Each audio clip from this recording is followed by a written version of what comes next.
Hello everyone, আসসালামু আলাইকুম। Welcome to my first mini blog. তো আশা করছি সবাই ভালো আছেন। আমরা আলহামদুলিল্লাহ ভালো আছি। আজকে ছিল 31 ডিসেম্বর।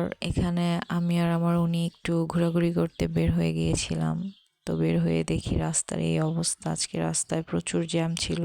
সবাই বেগম জিয়ার জানাজা শেষ করে বাসায় ফিরছিলেন। তাই আমরা আর ওদিকে আগালাম না, ইউটার্ন নিয়ে আশেপাশের কোনো একটা রেস্টুরেন্ট খুঁজতেছিলাম।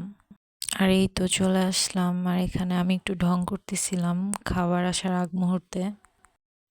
তারপরেই তো খাবার চলে আসলো।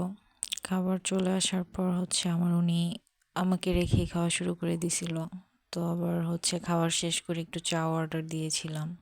তো এখানে চা খেতে খেতে দুজন আড্ডা দিচ্ছিলাম আর অনেক সুখ দুঃখের কথা বলছিলাম। খাওয়া দাওয়া শেষ করে উনি আমাকে বাসায় ড্রপ করে দিয়ে গেল। তো থ্যাঙ্কস ফর ওয়াচিং।